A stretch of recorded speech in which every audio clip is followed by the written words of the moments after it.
pas le sens. Et le sens, très vite, il peut s'effacer, il peut disparaître. Il faut le tenir. Et pour nous, le sens, la chose la plus forte, c'est l'art. Mais surtout, c'est de construire le demain.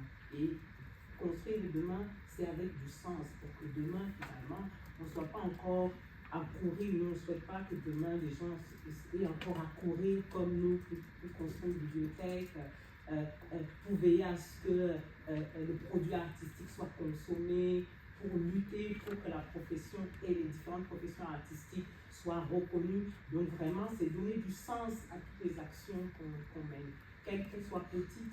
Et surtout, tout ce qui est lié à l'ordre de l'émotion, les gens pensent que c'est du divertissement. Le divertissement, oui, c'est une très bonne chose, mais le divertissement, c'est aussi du sérieux. L'art, c'est du sérieux. Donc, nous, on est vraiment dans le combat du sens et la transmission.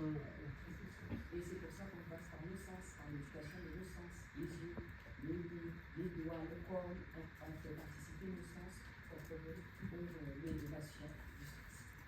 Voilà, merci.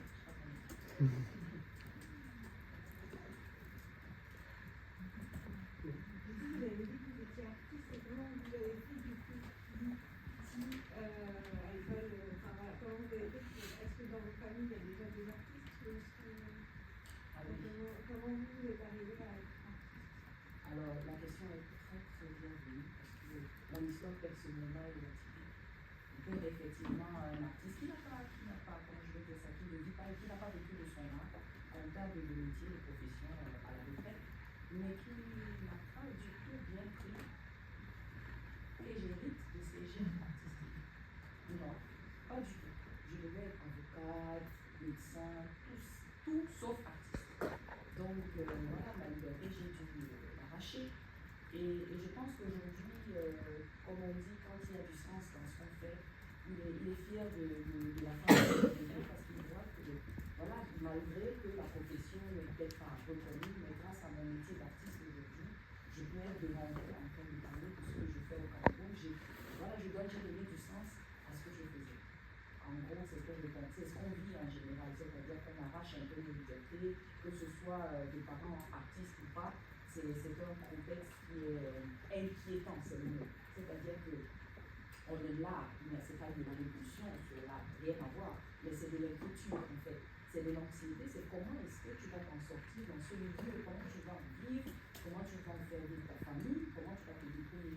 Donc je pense que quand il y a une belle construction autour, voilà, petit à petit, on devient comme des modèles et c'est plus facile pour les parents de nous confier, entre guillemets, leurs enfants et de nous permettre de les aider à développer leurs enfants dans ce sens-là. C'est un peu pour ça que l'association aujourd'hui a la confiance d'institutions comme l'Institut français du Cameroun parce que nous arrivons à travailler de façon structurelle, nous arrivons à offrir un cadre réel de construction, de confiance et de lien entre la société, les parents et les enfants.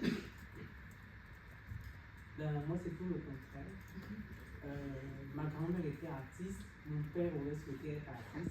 Il avait calculé partout, il n'a pas été artiste. Et il a cherché là, chacun d'entre nous. Moi, mon frère faisait un dessin, mon père voyait déjà le futur grand artiste. Ma grande soeur a chantonné un peu, il la voyait en Livingston. Et moi, je n'avais aucun don artistique, malheureusement. Mais il a cultivé en moi l'amour de l'art, mais surtout le respect de l'artiste. Parce que le respect de l'artiste, c'est vraiment indépendamment, c'est vraiment totalement complexe. Parce que les gens aiment l'art, le produit artistique, mais parfois ils ne respectent pas l'artiste. Et ça, mon père, c'était viscéral pour lui, qu'il respecte l'artiste, parce qu'il pensait à sa mère, il pensait peut-être à l'artiste qui le reflète. Donc oui, moi j'ai été éduquée avec le respect de l'art, j'ai consommé le produit artistique et je suis arrivée dans l'art je ne dirais pas par, je ne pouvais que être dans la professionnelle de l'art, je ne pouvais que faire ça parce que j'ai eu la chance d'avoir un parent qui chemin faisant, j'ai travaillé dans plusieurs disciplines, le théâtre, la musique, les arts visuels, la danse, parce qu'effectivement, il n'y a pas beaucoup de professionnels. Dès qu'on est dans le milieu, on travaille avec tout le monde, on se forme sur le parcours. Je n'ai pas eu une formation universitaire en histoire de l'art. Je suis diplômée de totalement autre chose. Mais je travaille dans l'art et la culture depuis bientôt 15 ans. Vous dites que vous allez construire une bibliothèque. Comment vous faites pour avoir les livres? Bon, pour avoir les livres, on a déjà quelques livres que l'IFC l'Institut français nous a donné. Maison Alfort nous a donné aussi quelques livres. Et on a appris qu'on aura encore quelques livres. Oui, bah, le RIT, alors oui, le réseau, le RIT, du coup, à la fac, on a des intervenants comme Liviu, comme Gaël et Louise. C'est très compliqué de les rémunérer par la fac. Et du coup, c'est pour ça aussi qu'on a le RIT, et c'est pour ça que vous devez venir et soutenir le RIT, parce que ça nous permet de remercier les personnes qui viennent. Et donc, nous allons remercier Gaël et Louise et Gabriel en leur offrant des livres. Du coup, francophones, voilà, et on pourra parler sur cette question du plurilinguisme après dans vos pratiques. Et je pense que Cerise avait encore une question. Une question, c'est il faut vous demander la bibliothèque de Maison Alfort, je sais plus les lieux, vous avez un lieu au sein de Paris où ils ramassent en fait tous les livres de toutes les bibliothèques parisiennes. Ça reste un certain temps, et quand moi je suis animatrice de la ville, donc je peux aller en chercher si je veux côté en France, sinon après ils brûlent. Il est brûle en fait.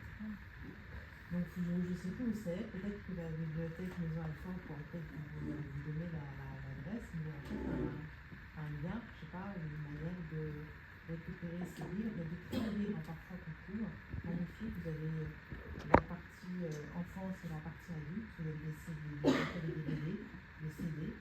Ça peut être un moyen pour remplir votre bibliothèque d'aller voir cet organisme parisien, tout public, qui récupère en fait tous les ans, les bibliothèques parisiennes jettent des livres parce qu'il y en a d'autres qui arrivent. Mais c'est un renouvellement. Et parfois, vous avez vraiment des livres qui sont en très très bon état. Enfin, c'est même assez aberrant. C'est brûlé au bout d'un mois, 2 mois, et donc c'est brûlé. C'est assez simple.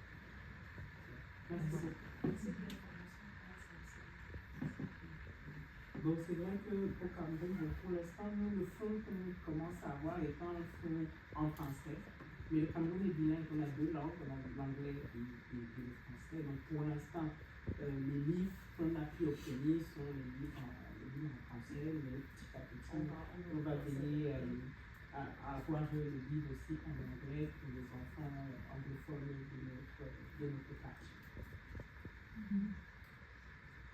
Et quand vous avez monté cette association, comment justement une association implantée, excentrée du centre, alors je ne sais pas comment ça se passe à Douala, mais c'est vrai que nous, ici, quand on parle de centre-ville, c'est toujours les populations un peu plus privilégiées, et puis plus on va vers les banlieues, voilà. Et donc, voilà, dans les relations parents-enfants, dans quelque chose qui touche à l'art, avec toutes les difficultés à la fois familiales, culturelles que vous avez évoquées, comment ça s'est passé au départ? Est-ce que vous avez eu un répondant? Est-ce que c'est par le bouche à oreille? Comment est-ce que votre association a commencé à fonctionner en fait pour créer ce lien de confiance avec la population locale et avec les familles notamment? Alors, l'association est certes implantée en périphérie, mais jusqu'ici on fait beaucoup d'activités au centre de la ville.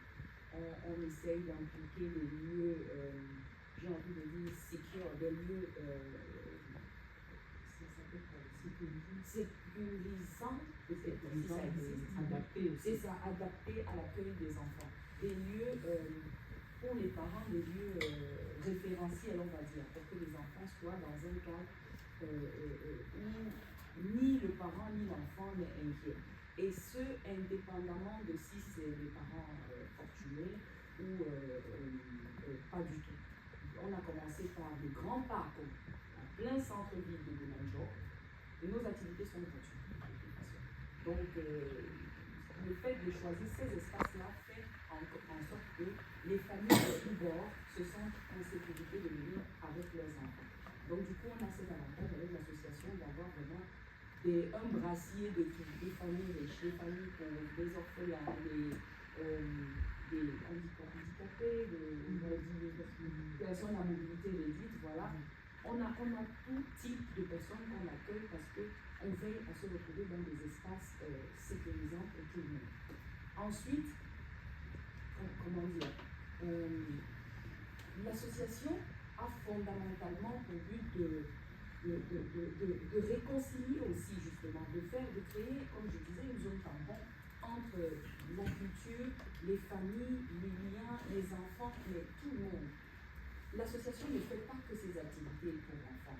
L'association fait par exemple le festival de jazz et de musique actuelle du Cameroun, le Bijama, qui a lieu en mars tous les ans et qui est une occasion de proposer non seulement des spectacles d'artistes qui ne sont pas les plus vus, pourtant parfois les plus talentueux, mais le dernier jour, puisque le festival a lieu sur 3 jours, nous sommes entièrement dédiés à l'association, aux enfants, et tout le dimanche, vraiment, c'est qui des danseurs, qui des chanteurs, qui des artistes plastiques.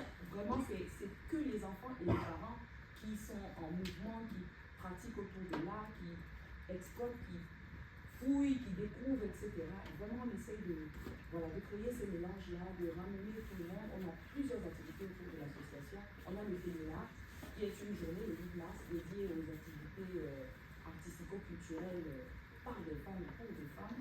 On commence par du sport, on fait du dessin, on fait plusieurs, et puis le soir on clôture par un beau concert. Voilà, on a plein d'activités comme ça autour de l'association qui font qu'on arrive quand même à intéresser tout type de public, parents et enfants. Bon, ce que Gaël ne dit pas, c'est que Gaël est connu au Cameroun. Ça aide. Donc, ça aide énormément. Les Gaël étant une chanteuse de violon chez nous, ça nous aide aussi à pouvoir capitaliser derrière, à crédibiliser, parce qu'encore une fois, on a besoin de crédit, on a besoin d'être des référents, il faut être des référents. Donc oui, on surfe sur des gens qui nous accompagnent. Le festival, on fait toutes les entrées du festival, les entrées des concerts du festival nous permettent à nous, par la suite, de pouvoir faire des animations gratuites dans l'année qui va suivre. C'est ça que nos animations sont gratuites, parce qu'on essaye de chercher de l'argent en amont pendant le festival pour pouvoir. Pourquoi gratuit? Parce que déjà, une activité culturelle, c'est compliqué pour que les gens viennent. Alors si c'est encore payant, ça va être encore plus compliqué. Donc on essaye le maximum que ce soit totalement gratuit. Et pour l'instant, on fait déplacer les gens du nord de la ville vers le centre. Les enfants, pour l'instant, se déplacent. Et maintenant, sur notre site, notre petit bureau, c'est vraiment très petit pour l'instant. On n'a pas encore l'espace adéquat pour accueillir plus de 20 enfants. C'est pas encore possible. J'aimerais juste rajouter quelque chose sur la notion du produit artistique. Le produit artistique chez nous est très, très, très controversé parce que les discours sont très discrets. Donc il faut qu'on fasse très attention à ce qu'on propose pour faire venir les parents. Parce que le jeu, c'est que comme c'est une animation parent-enfant, il faut que le parent soit intéressé, malheureusement. C'est-à-dire que ce n'est pas seulement pour l'enfant, il faut qu'on trouve le juste milieu pour que le parent puisse être assez intéressé pour venir passer 30 minutes avec nous ou 40 minutes. Donc vraiment, on travaille sur la thématique, sur ce qu'on va proposer, sur qu'est-ce qui va plaire à l'enfant, qu'est-ce qui va plaire aux parents et les liens entre les deux. Et par la fin, on donne pas beaucoup de choix aux parents. Donc vraiment, c'est assez tortueux, mais parfois on a des intitulés de spectacles assez complexes, mais à la fin, c'est quelque chose de très simple. Mais c'est pour que ça paraisse un genre intéressant, pour que les parents s'intéressent. Mais finalement, c'est vraiment de trouver une animation pour que tout le monde participe. Donc, j'aimerais qu'on fasse, on va juste vous donner un petit exemple. Et j'aimerais savoir s'il y a un volontaire qui veut bien les rejoindre ici. Ouais. 22 volontaires. Non, vas-y, venez. Comme ça, on va aller avec Gaël et on verra. Voilà. On va juste discuter.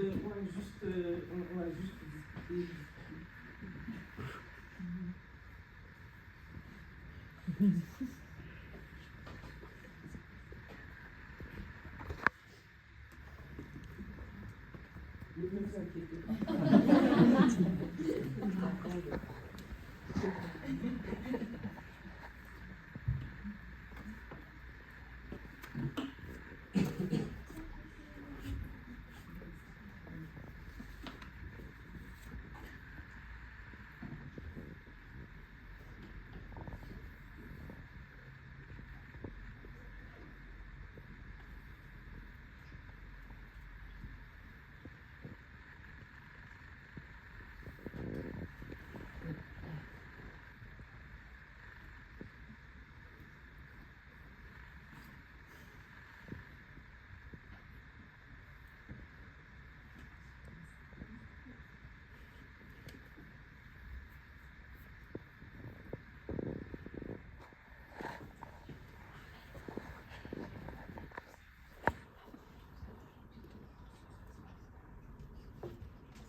Ah, on est fini. Bon, on vous laisse commencer.